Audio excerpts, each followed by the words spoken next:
கடன் பிரச்சனை தீரணும். ரூ. 1 கூட கடன் மிச்சம் இருக்கக்கூடாது. அந்த கடன் அடைக்கிறதுக்கான வருமானம், பணம் நம்மகிட்ட வந்து சேரணும் அப்டின்னா, இந்த பதிவு உங்களுக்காக தான்.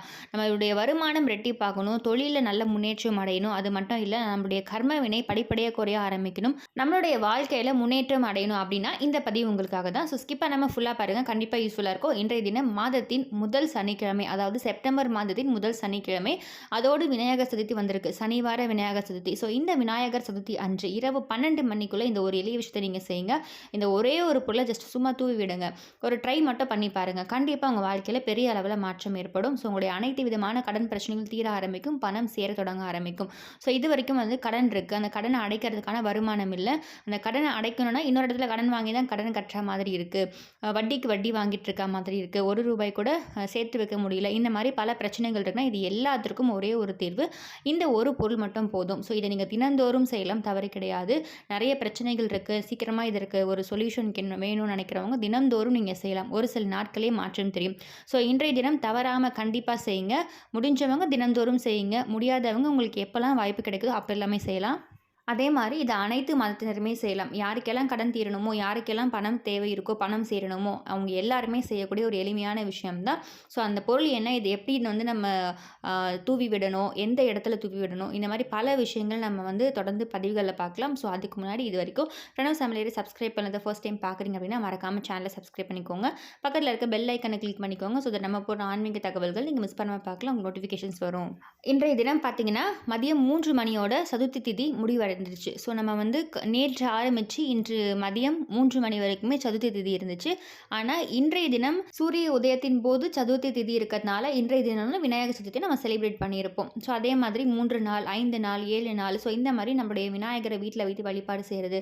ஒரு சிலர் இன்றைய தினமே நம்ம வந்து விநாயகரை கடல்லையோ இல்லை ஓடும் நீர்நிலைகளையோ விட்டு வந்திருப்போம். ஸோ இந்த மாதிரி நம்மளுடைய நாட்களுக்கு ஏற்ற மாதிரி விநாயகர் பெருமானை வீட்டில் வைத்து வழிபாடு செய்திருப்போம்.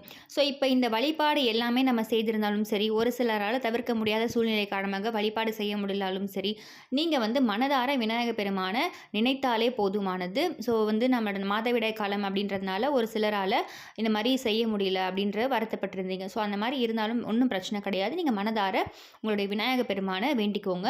கண்டிப்பாக உங்களுடைய வேண்டுதல் மனதார அவர் கேட்பார். ஸோ இன்று இரவு தூங்குறதுக்கு முன்னாடி இந்த ஒரு பொருளை மட்டும் ஜஸ்ட் தூவி விடுங்கன்னு சொல்லியிருக்கேன். இது வந்து நீங்கள் தூங்குறதுக்கு முன்னாடியும் செய்யலாம், இல்லை இப்போ டைம் இருக்குது, வீடியோ பார்த்ததுக்கப்புறம் டைம் இருக்குனாலும் சரி செய்யலாம். ஆனால் இரவு 12 மணிக்குள்ளே கண்டிப்பாக இன்றைய தினம் நீங்கள் செய்யுங்க, பெரிய அளவில் மாற்றம் ஏற்படும். ஸோ இதற்கு நமக்கு தேவையான ஒரு முக்கியமான பொருள் என்ன, அந்த பொருளுக்கு என்ன அவ்வளோ ஒரு பவர் இருக்குது, ஏன் நம்ம வந்து இதை செஞ்சால் நம்மளுடைய கடன் தீரும், இந்த மாதிரி பல விஷயங்கள் தொடர்ந்து பார்க்க போகிறோம். ஸோ முதல்ல கடன் இருக்குது, நம்ம வாழ்க்கையில் வந்து கஷ்டங்கள் இருக்குது, பிரச்சனைகள் இருக்குது, இல்லை குடும்பத்தில் சண்டைகள் இருக்குது, முன்னேற்றம் இல்லை, இதற்கு எல்லாமே ஒரு காரணம் பார்த்திங்கன்னா கர்ம வினை தான். உங்களுடைய கர்ம வினையின் காரணமாக தான் நீங்கள் வந்து இந்த பிரிவில் கஷ்டப்பட்டுட்ருப்போம். ஸோ நீங்கள் இல்லை, நான், இந்த உலகத்தில் இருக்க எல்லாருக்குமே காரணம் இந்த கர்ம வினையால் தான் நம்ம கஷ்டப்பட்டுட்ருக்கோம்.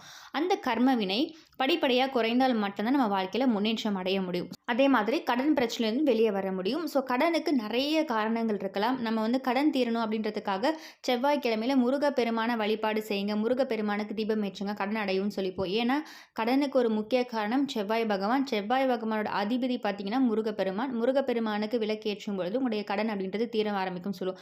இது எந்த அளவுக்கு நம்ம தொடர்ந்து சேருமோ அந்த அளவுக்கு உங்களுடைய கடன் பிரச்சனைலேருந்து சீக்கிரமாக வெளியே வந்துடுவீங்க. அதே அளவுக்கு ஒரு முக்கியமான விஷயம் பார்த்தீங்கன்னா தானம் செய்கிறது. நீங்கள் எந்த அளவுக்கு தானம் செய்கிறீங்களோ அதே அளவுக்கு உங்களுடைய பிரச்சனைகள் வந்து நீங்கள் சீக்கிரமாக வெளியே வந்துடுவீங்க. இப்போ ஒரு லட்சம் பேருக்கு நம்ம சாப்பாடு வாங்கி தரணும், இல்லை ஒரு 5000 பேருக்கு சாப்பாடு வாங்கி தரணுன்றது நம்மளால் முடியாத ஒரு செயலாக இருக்கும். ஏன்னா நம்மளே கொஞ்சம் வறுமை நிலையில் இருப்போம். இந்த நிலைமை மாறி நல்ல ஒரு செல்வ நிலையில் வாழணும் அப்படின்றது தான் நம்மளுடைய ஆசைகளாக இருக்கும். ஸோ அப்போ நம்ம இந்த இவ்வளோ தானம் செய்தாலும் நமக்கு வந்து எப்படி அந்த அளவுக்கு நம்ம செய்ய முடியும், எப்படி செய்தாலும் எப்படி கிடைக்கும் அப்படின்ற ஒரு டவுட் இருக்கும். ஸோ அப்போ நீங்கள் என்ன பண்ணலாம், நான் இந்த மாதிரி சொல்கிறேன், இந்த தானங்கள் எல்லாமே செய்யுங்க. நீங்கள் 1,00,000 பேருக்கு தானம் செஞ்சால் உங்களுக்கு எப்படி பலன் கிடைக்குமோ அந்த பலன் உங்களுக்கு இந்த பொருளே கிடைச்சிரும். ஸோ இப்போ கர்ம வினையை குறைக்கணும், கர்ம வினை குறைஞ்சா மட்டும்தான் நம்ம வாழ்க்கையில் முன்னேற முடியும், நம்மளுடைய பிரச்சனைகள் தீரும் தெரிஞ்சிச்சு. அந்த கர்ம வினையை குறைக்கிறதுக்கான வழிகள் நிறைய இருக்குது. அதில் முக்கியமானதுன்னு பார்த்திங்கன்னா தானம் செய்கிறது. அந்த தானம் நிறைய விஷயங்களில் இருக்குது. நிறைய பொருட்களை பயன்படுத்தி நம்ம தானம் செய்கிறதுனால இந்த தானத்துக்கு இந்த பவர் அப்படின்னு சொல்லி நம்ம நிறைய விஷயங்கள் தொடர்ந்து பார்த்துட்ருக்கோம். ஸோ முதல் விஷயம் பார்த்திங்கன்னா நீங்கள் பறவைகளுக்கு தானம் செய்கிறது, விலங்குகளுக்கு தானம் செய்கிறது, பசுமாட்டுக்கு நம்ம தானம் பற்றி ஆல்ரெடி பதிவு போட்டிருக்கோம். ஸோ அதையும் வீடியோட எண்ணில் கொடுக்குறேன். டைம் இருக்குன்னா அதையும் செக் பண்ணி பாருங்கள். அதே மாதிரி இப்போ இந்த இரவு தூங்குறதுக்கு முன்னாடி ஒரு பொருளை தூவி விட சொல்லப்படுது. அந்த பொருள் என்ன அப்படின்னு நிறைய பேர் கேட்டிருப்பீங்க. நான் ஆல்ரெடி உங்களுக்கு பதிவுகளையும் இதை பற்றி சொல்லியிருப்பேன் உங்களுக்கு. ஸோ அப்படி அதை செய்ய முடியலனா கூட இன்றைய தினம் மறக்காமல் செய்யுங்க. ஒரே ஒரு சின்ன துண்டு வெல்லம் மட்டும் உங்களுக்கு போதும். அப்படி வெல்லம் இல்லையா, கொஞ்சமாக ஒரு ஸ்பூன் நாட்டு சர்க்கரை எடுத்துக்கோங்க. அதுவும் இப்போதைக்கு இல்லை, வீட்டில் இல்லைங்க அப்படின்னு யோசிக்காதீங்க. ஒயிட் சுகர் எடுத்துக்கோங்க. ஸோ இந்த பொருளை எது இருந்தாலும் ஓகே, அதை எடுத்துக்கோங்க. இந்த தானம் அப்படின்றது இன்றைய தினம் இரவுக்குள்ளே நீங்கள் செய்ய போகிறீங்க. விநாயகர் பெருமானை மனதார வேண்டிக்கோங்க. ஜஸ்ட்டு உங்கள் வீட்டுக்கு வெளியே, வாசலுக்கு வெளியே தூவி விட்டுடுங்க. இது வந்து மண்பாங்கான இடம், மரத்துக்கு அடியில், உங்கள் வீட்டுக்கிட்ட தொட்டி இருக்குது, செடி இருக்குது, எங்கே வேணால் தூவி விடலாம். அப்படி இல்லைனா நிலைவாசலுக்கு வலது பக்கம் இல்லை இடது பக்கம் தூவி விடலாம். அங்கே வந்து எறும்புகள் அதை சாப்பிடும். இந்த எறும்புகளுக்கு தானம் நீங்கள் இப்போ செய்கிறீங்க பார்த்தீங்களா, அது பல லட்சம் பேருக்கு நீங்கள் மனிதர்களுக்கு உணவு வாங்கி கொடுத்தா உங்களுக்கு என்ன ஒரு பலன் கிடைக்குமோ அந்த பலன் கொடுக்கும். அந்த கர்ம வினையும் உங்களுக்கு குறைய ஆரம்பிக்கும், கடனும் அடைய ஆரம்பிக்கும், அதற்கான வருமானம் பணமும் உங்களை தேடி வர ஆரம்பிக்கும். வீட்லேயும் நல்ல ஒரு சந்தோஷம், நல்ல ஒரு நிம்மதி உங்களுக்கு நிலவ ஆரம்பிக்கும். குடும்பத்தில் ஒற்றுமை நிலவ ஆரம்பிக்கும். ஸோ இந்த மாதிரி பல விஷயங்களுக்கு இது வந்து உங்களுக்கு வழிவகுக்கும், இந்த ஒரே ஒரு தானம் அப்படின்றது. ஸோ அது மட்டும் இல்லாமல் நம்ம இன்றைய தினம் விநாயகர் சதுர்த்தி அப்படின்றதுனால விநாயகருடைய இன்னொரு முக்கியமான விஷயம் அப்படின்னு பார்த்தீங்கன்னா, இந்த கருப்பு எறும்பை வந்து நம்ம விநாயகர் தான் சொல்லுவோம், விநாயகர் எறும்புன்னு சொல்லுவோம். ஸோ அப்போ நீங்கள் அந்த எறும்புக்கு தானம் செய்யும் பொழுது, இன்றைய தினம் விநாயகர் சதுர்த்தி அன்று செய்யும் பொழுது அது இன்னும் உங்களுக்கு பல கோடி நன்மைகளை ஏற்படுத்தும். ஸோ அதனால் முடிஞ்ச வரைக்கும் நீங்கள் இதை தினந்தோறுமே செய்யலாம். முடியாதவங்க சதுர்த்தி, ஒவ்வொரு மாதமும் சதுர்த்தி வரும் பார்த்தீங்களா, வளர்பிறை சதுர்த்தி, தேய்பிறை சதுர்த்தி, சங்கடஹர சதுர்த்தின்னு சொல்லுவோம், தேய்பிறை சதுர்த்தி, வளர்பிறை, இன்றைய தினம் ஆவணி மாதத்தின் வளர்பிறை. இந்த வளர்பிறை சதுர்த்தியை தான் நம்ம விநாயகர் சதுர்த்தியாக ஒவ்வொரு வருடமும் செலிப்ரேட் பண்ணுவோம். ஆவணி மாதத்தில் வரக்கூடிய வளர்பிறை சதுர்த்தியை தான் நம்ம விநாயகர் சதுர்த்தியாக செலிப்ரேட் பண்ணுவோம். ஸோ இன்றைய தினம் ரொம்பவே ஒரு சக்தி வாய்ந்த நாள். இந்த சதுர்த்தியை, இந்த விநாயகர் சதுர்த்தியை நம்ம தவறவே விடக்கூடாது. ஒவ்வொரு மாதமுமே சதுர்த்தி ரொம்ப விசேஷமானது. நான் ஆல்ரெடி பதிவுகள் தொடர்ந்து பார்த்துட்ருக்கவங்களுக்கு தெரிஞ்சிருக்கும். ஸோ நான் சதுர்த்தியில் நீங்கள் தவறாமல் இந்த விஷயத்தை செய்யுங்கன்னு சொல்லியிருப்பேன். தினமும் செய்ய முடிஞ்சிச்சுன்னா செய்யலாம், செய்ய முடியாதவங்க சதுர்த்தி நாளில் தவற விடக்கூடாதுன்னு சொல்லியிருப்பேன். ஸோ இன்றைய தினத்தையும் தவற விடாதீங்க. ரொம்ப எளிமையான விஷயம்தான். ஆனால் நீங்கள் ஜஸ்ட் இதை சும்மா ஒரு வாட்டி ட்ரை பண்ணி பாருங்கள். உங்கள் வாழ்க்கையில் பெரிய அளவில் மாற்றம் ஏற்பட ஆரம்பிக்கும். ஸோ இதை வந்து நீங்கள் பகல் நேரத்தில் செய்கிறீங்க அப்படின்னா, நீங்கள் வெளியே போகும்போது, கடைக்கு போகும்போது, இல்லை ஆஃபீஸ்க்கு போகும்போது, வெளியே எப்பயாச்சும் போகிறீங்கனாலும் அப்படியே அந்த போகும் இடத்துல பார்த்தீங்கன்னா மண் இருக்கும், மரம் இருக்கும். ஸோ அந்த மாதிரி இடத்துங்களை ஜஸ்ட் வேண்டிட்டு தூவி விடுங்க. உங்களுக்கு வந்து ஒரு வேண்டுதல் வைங்க, எனக்கு வந்து பணம் சேரணும், இத்தனை லட்சம் வேணும், இல்லை கடன் அடையணும், இந்த மாதிரி வேண்டிட்டு அதை வந்து தூவி விடுங்க.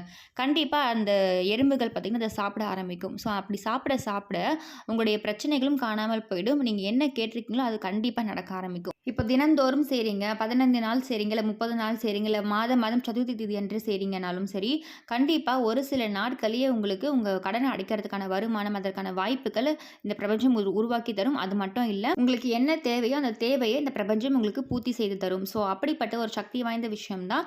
ஆனால் ரொம்ப எளிமையான விஷயம். ஸோ இதை நீங்கள் தொடர்ந்து செய்து பாருங்கள். உங்கள் வாழ்க்கையில் பெரிய அளவில் மாற்றம் ஏற்படும். ஸோ இதை வந்து நான் சொன்ன மாதிரி இந்த இடம், அந்த இடம், இதில் தான் வைக்கணும், இங்கே தான் வைக்கணுன்ற எந்த ஒரு அவசியமும் இல்லை. உங்களுக்கு வந்து எங்கே வெளியே வந்து மண்பாங்கான இடம் இருக்கோ, எங்கே உங்களால் செய்ய முடியுமோ அங்கே செய்யலாம். ஸோ இரவு நேரத்தில் நம்ம செடிக்கிட்ட, பூச்சிக்கிட்ட போகிறது, அங்கே ஏதாச்சும் பூச்சிகள் இருக்கும், அதனால் பூச்சிக்கிட்ட போகிறது, மரத்துக்கிட்ட போகிறது, இந்த மாதிரி எல்லாமே நம்ம தவிர்த்துடுவோம். ஸோ அதனால் முடிந்த வரைக்கும் இருட்டு டைமில் வந்து நம்ம மரத்துக்கிட்ட போக வாய்ப்பு இல்லை அப்படின்னா, வீட்டுக்கு வெளியே, நிலைவாசலுக்கு வெளியவே நீங்கள் போட்டுடுங்க. அதுவே போதுமானது. வீட்டுக்கு வெளியே தொட்டி இருக்குது, அந்த தொட்டியில் போடலாமா, வீட்டுக்கிட்டே இருக்குன்னா அப்போ நீங்கள் அதை போடலாம். பட் அதற்காக நீங்கள் இதை மண்பாங்கான இடம் போடணும்னு சொல்லிட்டு மரம் தேடி போகிறது, அங்கே ஏதாச்சும் பூச்சி இருக்கும். ஸோ அதனால் இதெல்லாம் செய்யும் பொழுது பார்த்து கவனமாக செய்யுங்க. நம்பிக்கையோடு செய்யுங்க. உங்களுடைய கடன் பிரச்சனை சீக்கிரமாகவே அடையும். அதே மாதிரி அதற்கான தேவையான பணமும் வருமானமும் வரும். அது மட்டும் இல்லை, மறுபடியும் கடன் வாங்காத ஒரு சூழ்நிலை உங்களுக்கு ஏற்படும். ஸோ ரொம்ப எளிமையான விஷயம் தான். ஆல்ரெடி உங்களுக்கு நான் வந்து பதிவை டீட்டெயிலாக சொல்லியிருப்பேன். பறவைகளுக்கு என்ன தானம் செய்யலாம், விலங்குகளுக்கு என்ன தானம் செய்யலாம், மனிதர்களுக்கு என்ன மாதிரி தானம் செய்யலாம், இந்த மாதிரி பல விஷயங்கள் நம்ம தொடர்ந்து ஆல்ரெடி பதிவில் பார்த்துருக்கோம். ஸோ அதனால் அதை பற்றி எல்லாமே மறுபடியும் சொல்லி வீடியோ லென்த் ஆக்க வேணாம். ஏன்னா ஆல்ரெடி லென்த்தாக போயிடுச்சு வீடியோ. பட் உங்களுக்கு டீட்டெயிலாக புரியணும், அதற்கான முழுமையான காரணம் தெரியணும் அப்படின்றதுக்காக தான் நான் ஒவ்வொரு விஷயமே உங்களுக்கு டீட்டெயிலாக எக்ஸ்பிளைன் பண்ணியிருப்பேன். அதனால தான் கொஞ்சம் லென்த் ஆயிடுச்சு. ஸோ இந்த வீடியோ கண்டிப்பாக உங்களுக்கு யூஸ்ஃபுல்லாக இருக்கும்னு நினைக்கிறேன். இந்த வீடியோ பிடிச்சிருக்கு, இந்த பதிவில் ஏதாச்சும் சந்தேகம் இருக்குன்னா கண்டிப்பாக கமெண்ட் பாக்ஸில் கமெண்ட் பண்ணுங்கள். இந்த பதிவு பிடிச்சிருக்குன்னா மறக்காமல் பிரணவ் சமையலே சப்ஸ்கிரைப் பண்ணிக்கோங்க. பக்கத்தில் இருக்க பெல் ஐக்கானை கிளிக் பண்ணிக்கோங்க. ஸோ தட் நம்ம போகிற ஆன்மீக தகவல்களை நீங்கள் மிஸ் பண்ணாமல் பார்க்கலாம், நோட்டிஃபிகேஷன்ஸ் வரும். மீண்டும் இன்னொரு நல்ல பதிவில் உங்களை சந்திக்கிறேன். நன்றி.